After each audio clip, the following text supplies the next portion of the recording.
Ladies and gentlemen, welcome back to another episode of Bloom the Podcast. Thank you all so much for tuning in to yet another episode of Season 2. We are happy you're here. If you're new, I am your host, Donovan. This is my co-host, Ashley. What's up? And we are here with another guest. Last week we had a guest and we have another one today, an old friend of ours, Shayna. How are you? Hi everyone, thanks for having me. You doing good? I am doing pretty well. Glad to hear it. We are so happy you're here, and we have a fun topic for you. Now, these past two episodes are going to be a little heavier. So the last one we did, if you guys weren't here, we talked about Christians with depression. A very real thing that a lot of people go through that's not talked about and definitely needs a little bit more attention. And on this episode, we're going to attack it from a little bit of a different vantage point with Shayna today. Very similar themed, but we're going to kind of go a little bit more nuanced in some of these directions. So we're excited. But before we jump into it, I'm going to pass the floor to Shayna. She can tell you guys a little bit about herself, what she's doing right now, and where she's at in life. So currently I am a nanny for two kids, 4-year-old girl, 2-year-old boy, and they keep me pretty occupied most of the time. Other than that, I go to Placerita Bible Church, getting plugged in there. It's been great. Been going there for about 7 years now, so it's been a while. 7 years? Yeah. Dang. So, other than that, I'm just later on in life, I'm going to be trying to get my EMT certification done. Okay. I'm trying to become a paramedic, Lord willing. Very cool. Other than that, yeah, I'm just chilling, hanging out, basically. So.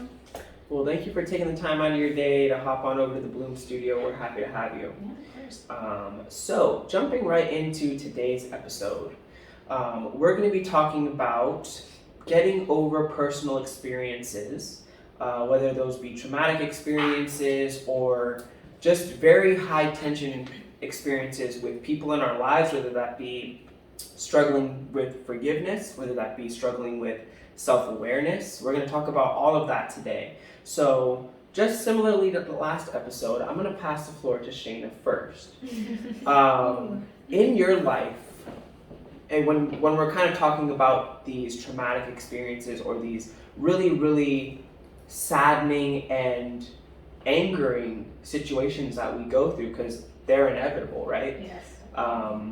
How have you seen those situations impact your life when you're immediately in them? Like, what's kind of your initial bent reaction to some of those situations? So I think growing up in a Christian household from a young age, you have those typical, you know what's right to do, but if you get tossed into, a traumatic situation, you're kind of just like, well, I know what the right response is, but at the same time, this is brand new to me. Yeah. So you're kind of unsure of, well, how should I feel? Is it okay to be feeling like this? Yeah. So, like, in your first experience, and feel free to share as much or as little as you like, but in that first initial, because we all have that initial experience that hits us and it's like, wow, okay, this is different. Yeah. What was kind of those feelings that you were battling as far as like, am I okay to feel X, Y, or Z way? Okay, so so coming on this podcast, I want to be as transparent and honest as possible, just mainly because I want to help other people maybe through my situations that I've been in. Yeah. So I would say that the start of all my issues began was when I was 15 and I got news that one of my best friends ended up taking his own life. Wow. And it was also harder because I was only 15 and he was 14. So you don't really expect something like that to happen at that such young of an age. And, I would say I didn't have a lot of support in that. It's a very heavy topic to deal with and not a lot of people really want to talk about that. It's a very uncomfortable situation. 100%. So in terms of, I was feeling very confused if my thought process was correct, if I should be feeling a certain way, because the whole vibe, I guess you can say, that I got from everyone was just, oh, it's not that big of a deal. And so for me, it was very, I'm a very emotional based person, and that can be very problematic at times. So I was kind of just like, well, you know, my heart is very heavy and I feel a lot of things, but everyone's just more so, oh, it happened, and you know, that's it. Like, what are you gonna do about it, type of thing. Yeah. And so I guess that's kind of where, you know, I got into my depressive state, and things from there kind of just spiraled out of control because I didn't really have anybody, you know, helping me along with that. So. Yeah.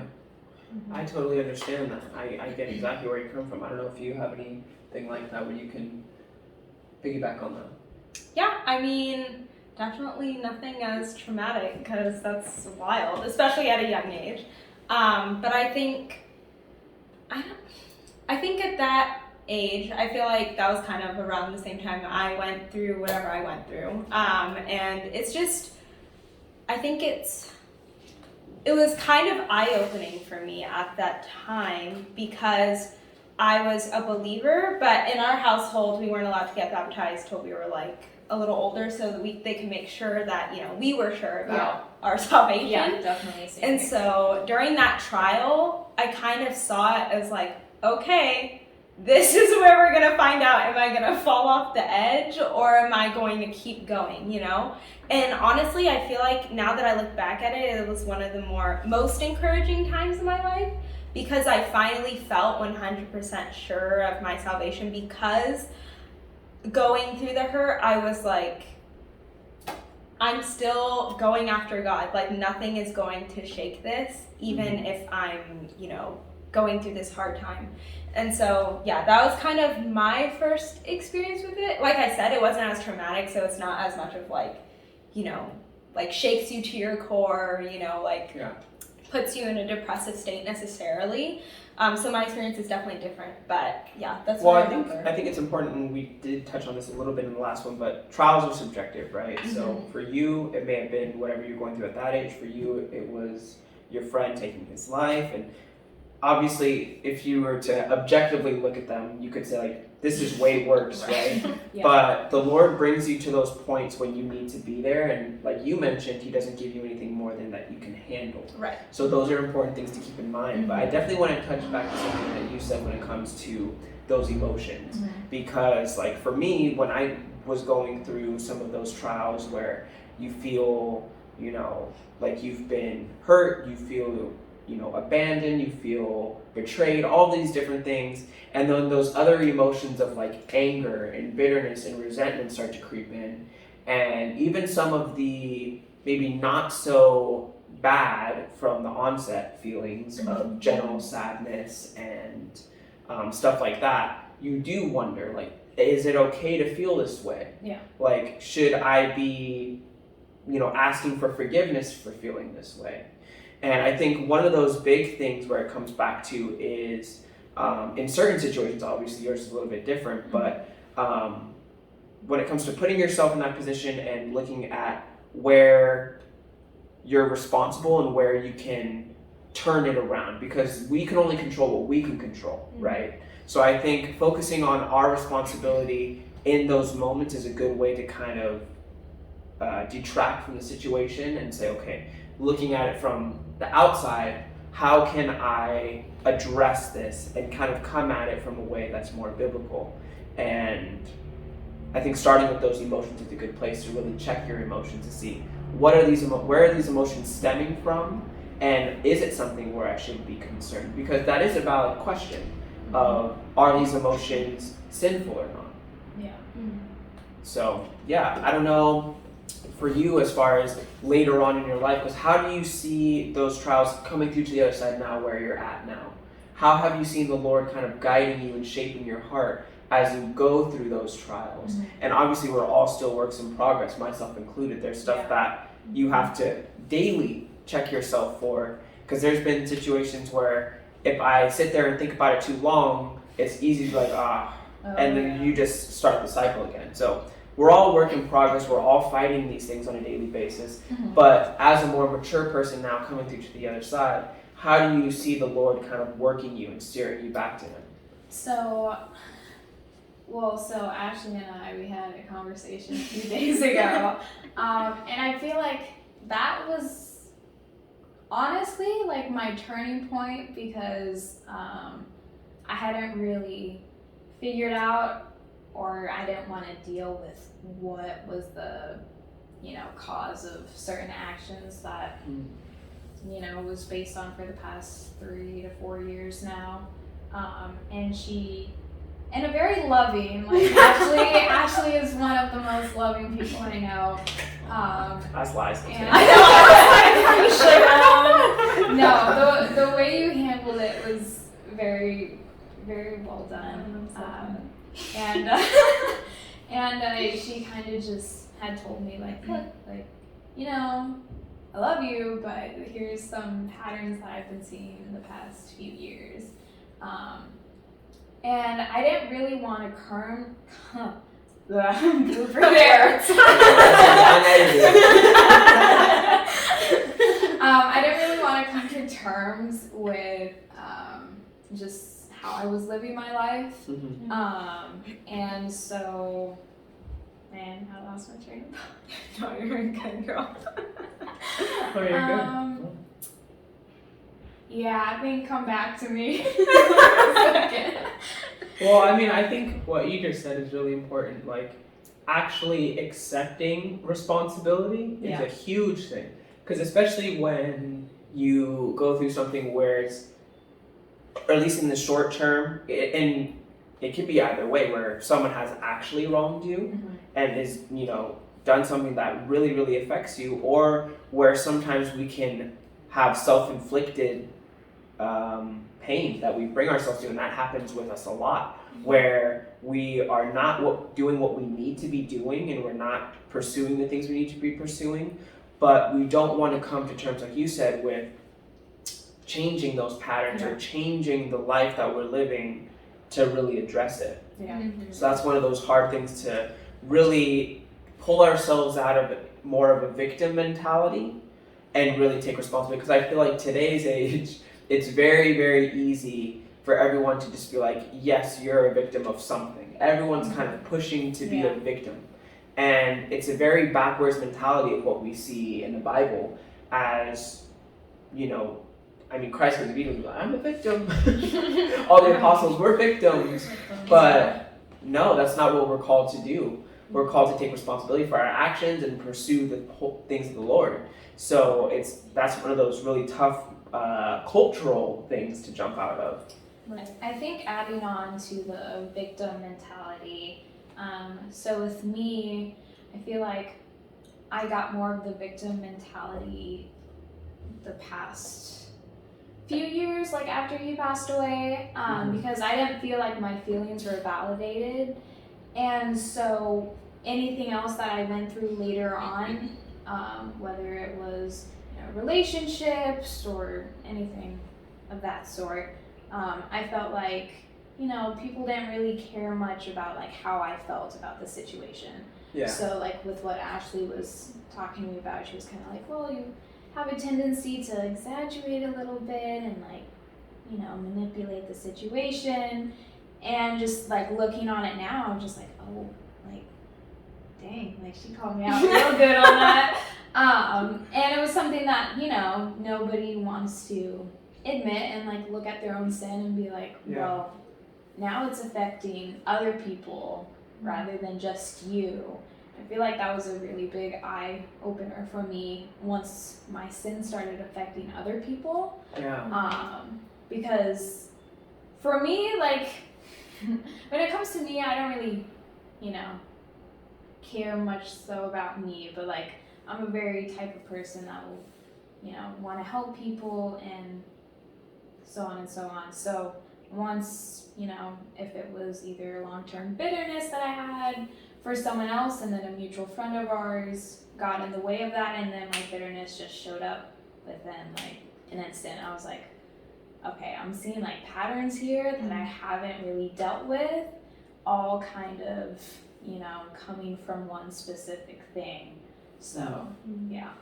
Yeah, I think it's really easy to just grow comfortable in our sins, or just be like the acceptable sins, like, oh, this is just, it's just gonna be there, and like, it's there, but you're like, I'm dealing with it, but like not, like it's just kind of chilling there, and I think that there's a lot of ones that are really sneaky, like bitterness or things like that, where it doesn't really affect other people, because you're like, yeah, I'm upset with that person, but like, how does that affect Donovan, he's not a part of this, but like, then once you like really see that like literally every single sin, once it gets to a certain point, affects literally everybody, then it's like really eye-opening that like you should never be comfortable with anything because it's going to come out one way or another.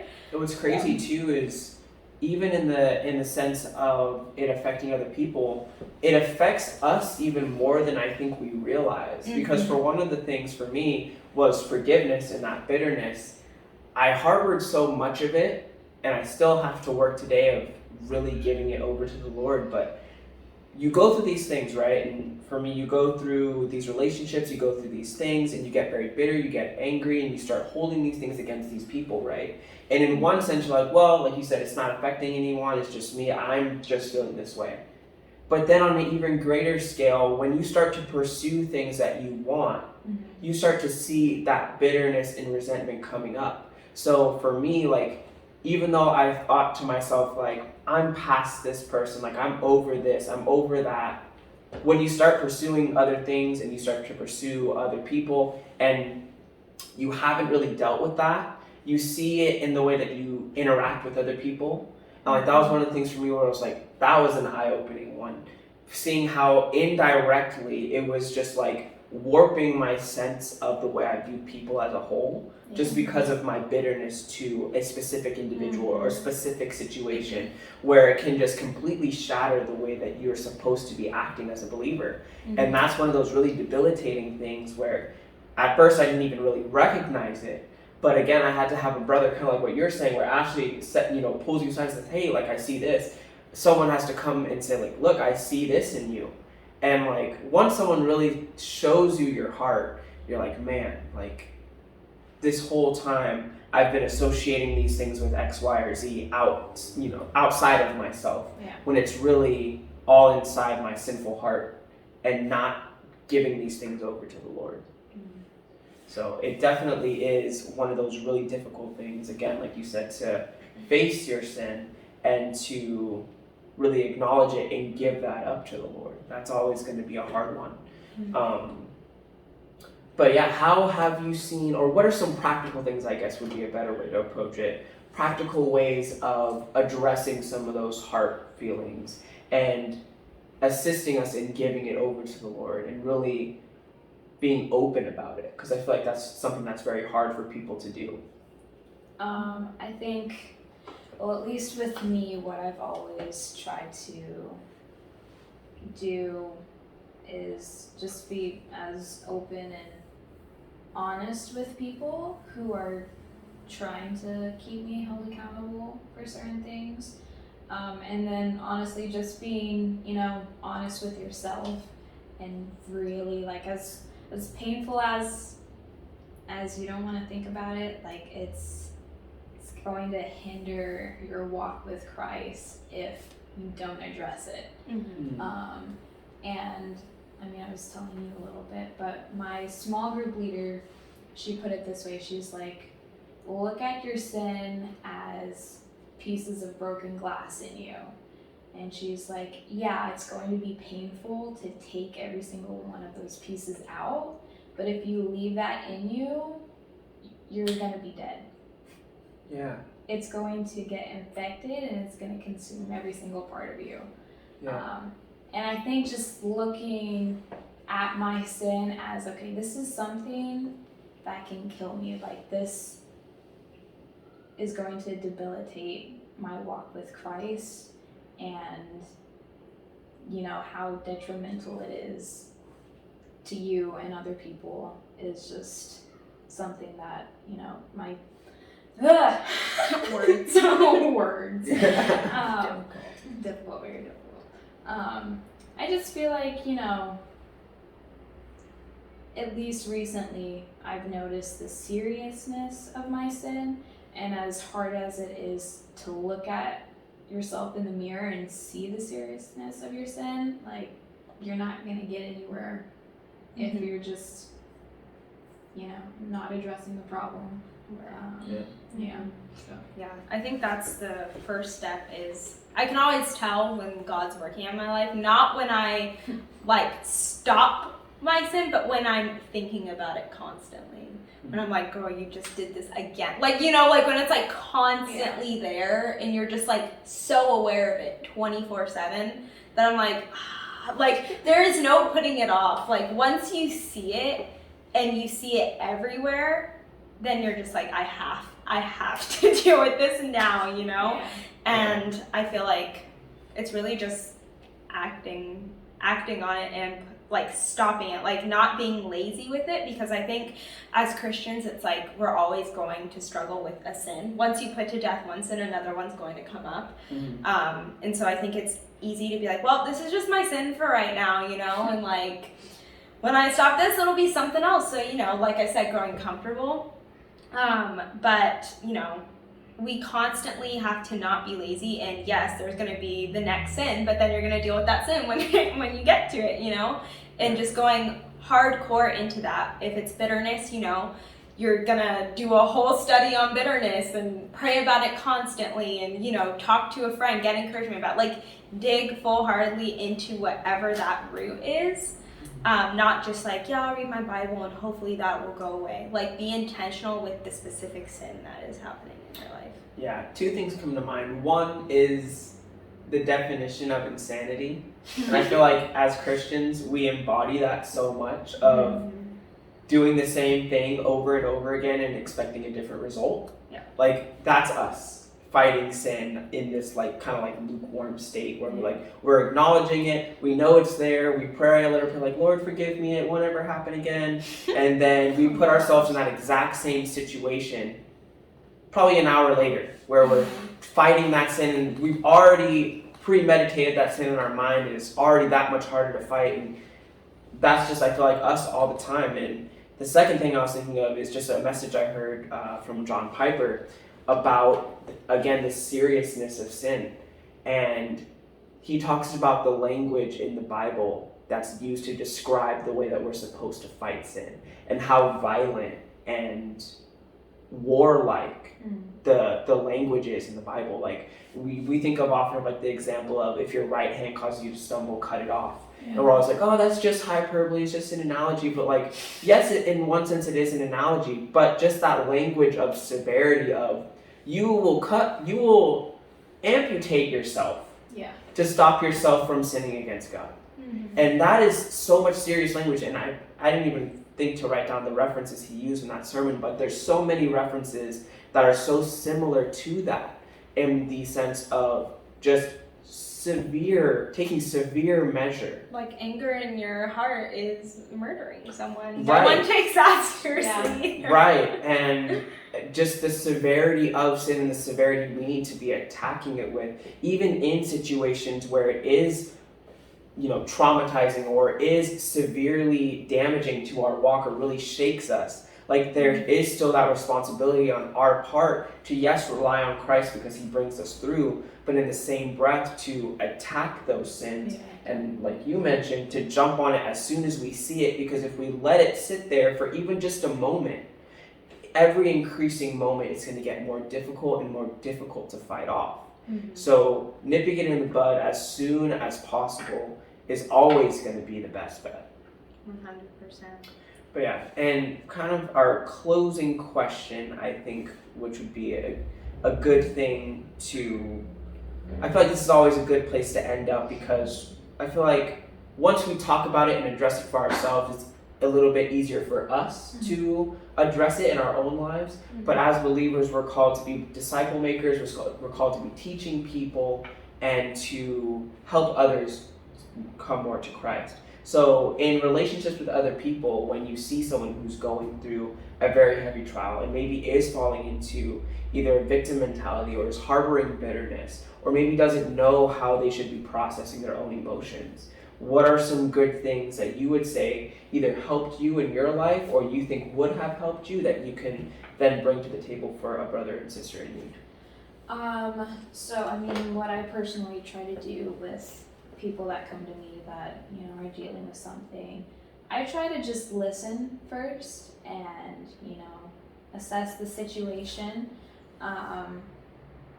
But like what Ashley did, what I wish someone had done sooner was, you know, yeah, they listened, but they still gave me the truth and like, look, like, you might not be in the right state of mind as you think you are. Yeah. And like, as much as honesty hurts, it's, if you truly love that person and want them to grow in their relationship with Christ, you are going to hold them accountable and call them out in a loving way, of course. Right. Of course. You know, so Yeah. yeah. No, I think I just wish as Christians we were like way more open and honest, because it'd be so much easier to like talk about these things. Yeah. And people would probably not get to such a bad state of mind or so far into their sin if everyone was just honest about their sin and what they were going through.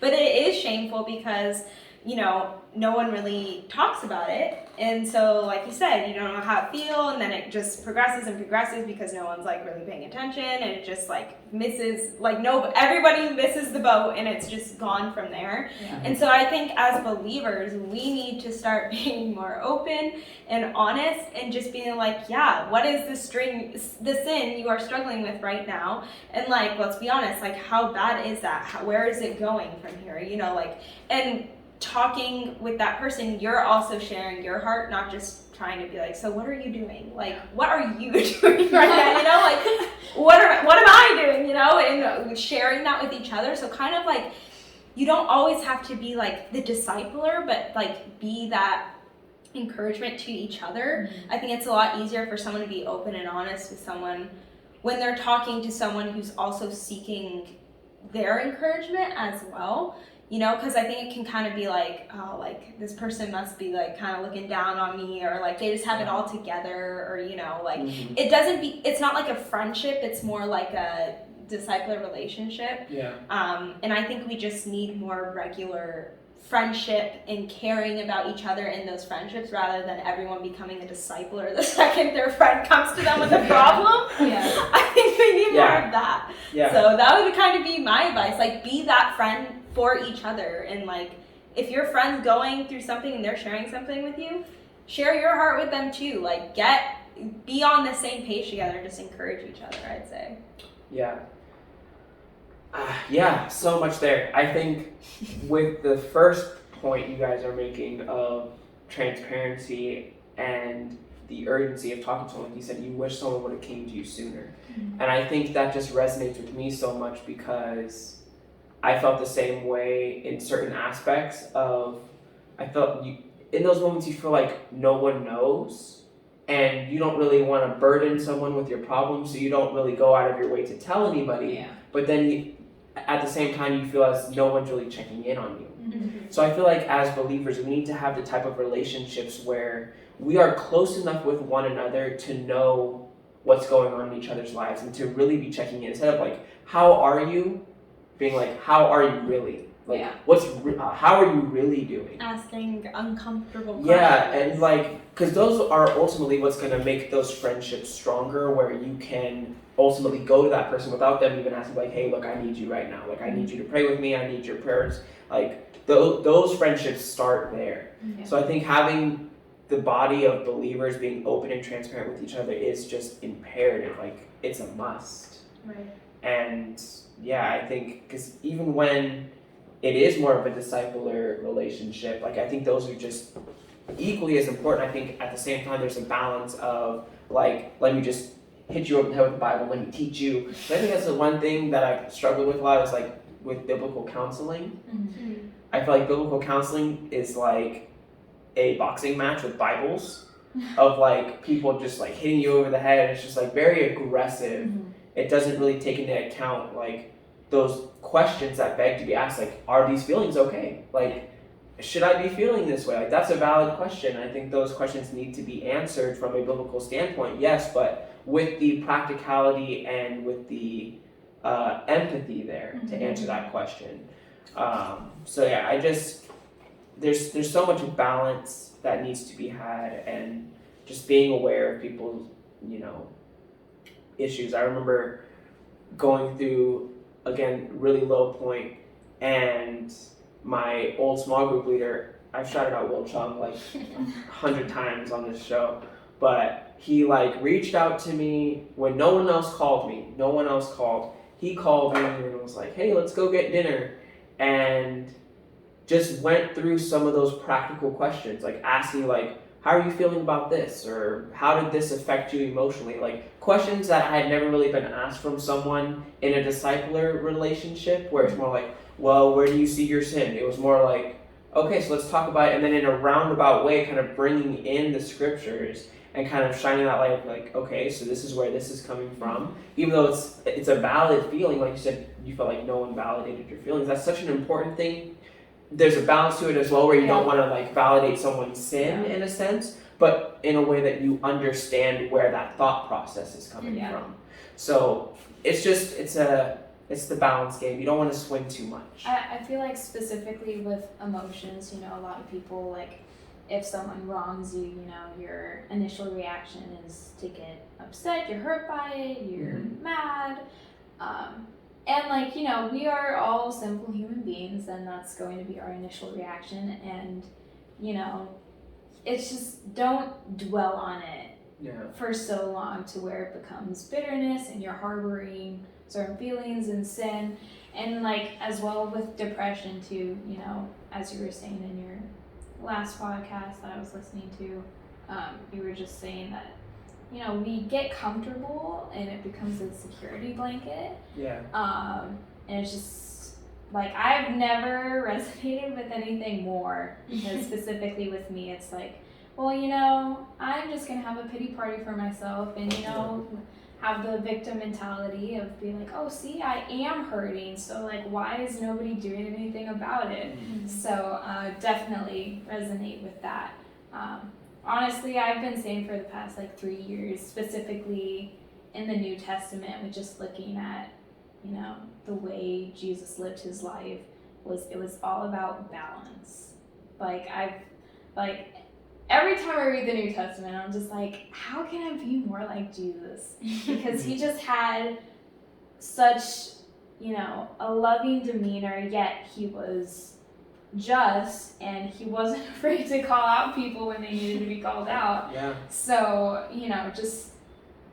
trying to live more like Christ is something that I've been trying to, do recently. Something I think about a lot is like those moments in the New Testament where you see Jesus like not being sarcastic, but like being like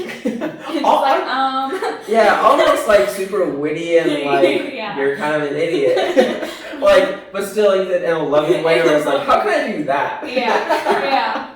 That's what I want to know. But no, I totally get you. That's the goal, right? To be more like Christ. At the end of the day, that should always be our number one goal, and our secondary goal to help the people around us to be more like Christ. And I think conversations like this can definitely help people do that. So I want to thank you for being honest and for being open on our show today. We have loved having you. It's been a super fun episode, and I think we're going to wrap it up here. So guys, I hope you all enjoyed that conversation. Again, very interesting topic that needs more time and needs more attention to it. So if you appreciated us being honest here on the podcast, definitely join the conversation. We want to hear about your battles. We want to hear about the victories. We want to hear about it all so we can encourage you, pray with you, and love on you. So don't forget to leave a like, a comment, and subscribe for weekly episodes, and we will see you all on the next one.